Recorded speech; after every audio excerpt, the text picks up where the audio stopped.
next is really only you can grow in volume terms with the population growth. So there we'll have to take share growth from the competitors, and that'll be a bit harder, but I'm sure we can do it.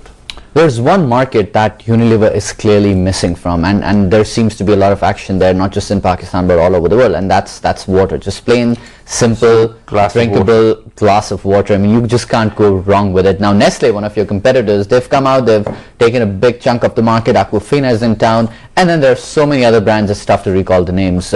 Why didn't Unilever enter this market? I mean, I know of people, Pakistani businessmen, who are going out to Afghanistan and setting up shop there for just plain simple water. I mean, as in the most essential commodity in the world, why aren't you selling it? Well, globally, Unilever is not selling water, so that's the first one. I think probably here in Pakistan we could have launched Lipton water. We missed that opportunity. Today, there are many people selling water, and we'll leave it to them. Why do you say you've missed that opportunity? Are the margins very thin in this market? I don't know the margins in this market. It is not our market. But I can tell you that a good Lipton tea bag with good water makes a great cup of tea. So maybe it's the things that go with the water we can concentrate on selling. Now coming back to your brands and coming back to your marketing expenses, and as you mentioned that you are in the process of building very strong brand equities. Now this process will go on for a couple of years, and it will go on forever. So and in percentage terms, where you said that currently your ad expense is about 11% of your total turnover, in other countries you're saying it's going to go, it goes even beyond 20%. It depends on the mix of business. You will have greater advertising spend behind the home and personal care brands, and less so behind foods. With HPC business, we'd like to see advertising more closer to the 15% level of turnover. Foods probably something like 10 to 12%. So you can see that advertising will increase. But out of your whole portfolio, your food market is relatively smaller, and the bigger chunk is beverages and HPC. I mean, I guess beverages do come into food in that regard, but as far as HPC is concerned, that's your bigger basket. That's about 45% of your income mix. So you constantly have to complement it with very high advertising costs. Yes. So how will the shareholders see big bottom lines there? I think you can see that we have very good gross margins in the HPC business, and that's been achieved through volume increases, cost effectiveness programs, and a mix change to more of the high margin products. That is giving us the money, or the fuel if you like, to be able to pay for this advertising. And I can sit here and say that we have actually increased significantly our profit in HPC business despite the extra advertising that we've done. Investors should see this as the company having confidence in the brand, having new innovations that we can go out there and tell the consumer about. It is part and parcel of a HPC business. Which segment generates the bigger profit margins? They all have good profit margins. Hair and skin products. Net it translates into 2% growth of profitability. So, but that's because of the beverage costs. As I said earlier, I think that's hit our bottom line by probably 4% margin. So if the Kenyan situation improves next year, or if that situation not been around this year, where would you be in terms of profits? Significantly higher than what we have today. So let's say if the average price of tea that you buy from Kenya was the same as what it was last year, where would you be right now? At the end of June, we reported 13% profit before tax as a ratio of sales. We would have been closer to 17%.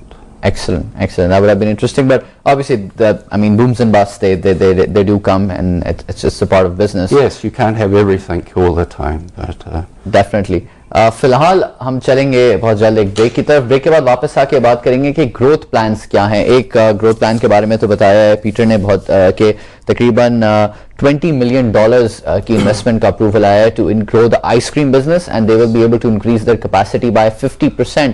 ये साल ice cream के लिए बहुत अहम रहा है, Peter ने बताया, क्योंकि इस साल में 3 ईदें पड़ी हैं और ईद पे ice cream consumption goes up much higher.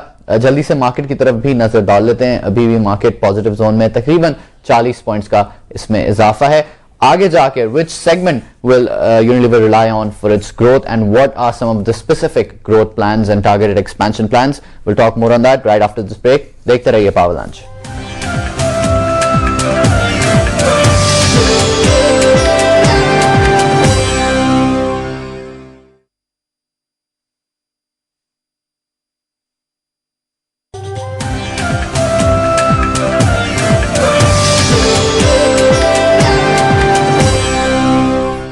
Welcome back. आप देख रहे हैं पावर लंच। हमारे साथ मौजूद हैं Peter Harvey, finance director Unilever Pakistan के। अब तक दो अहम चीज़ें उन्होंने बताई हैं। आने वाले दिनों में क्योंकि इस पूरे अरसे में बेवरेज बिजनेस की वजह से उन्होंने काफ़ी हिट लिया, and the primary reason for that was about a 40% increase in raw materials. Kenya में ड्राउट आया जिसकी वजह से टी की प्राइस जो है, जो वट्टेबा and process tea, that went up quite high. 8% कीमत बढ़ा चुके हैं लिप्टन की, मजीद 9% कीमत बढ़ाने का अंदेशा है, बहुत जल्द शायद इसी महीने कर दें। साथ साथ आइसक्रीम सेगमेंट में काफी स्ट्रॉन्ग ग्रोथ उन्होंने देखी है, और अभी भी जो डिमांड है that is completely outstripping supply. Unilever के ग्लोबल बोर्ड ने अप्रूव किया $20 मिलियन के expansion plan for the ice cream segment, जिसमें 50% कैपेसिटी एनहांसमेंट कर दी जाएगी। बहुत जल्द हम चलेंगे एक रिसर्च एनालिस्ट की तरफ। Salman Amir Ali will be joining us from Investcap and will see what he says about the company. अस्सलाम वालेकुम सलमान। जी जुनैद सलमान हमारे साथ वापस उनसे भी हमारा राब्ता नहीं हो रहा है। As soon as he's with us, we'll talk more. You already pointed out your growth plans for the ice cream segment, and you would be pumping in about $20 million to do that. What are some of the plans to enhance capacities and or size of operations in the other businesses? Okay, we have a very large soap factory in Rahimi Khan, which can handle the growth. There was a large investment made in that factory in 2004. And we're pleased to say capacity is there. On detergent powders, there are investments with third parties, and we're keeping those going. We now have an operation in Lahore as well as Karachi. On shampoos, we make those also at Rahimia Khan. Any specifics to first on the soap? Any specifics? What do you plan? How much do you plan on jacking up the capacity by? What money? No, I don't need to. We don't need more capacity in soaps. We have ample capacity there. What are your utilization rates? Today it's probably about 67% on soaps.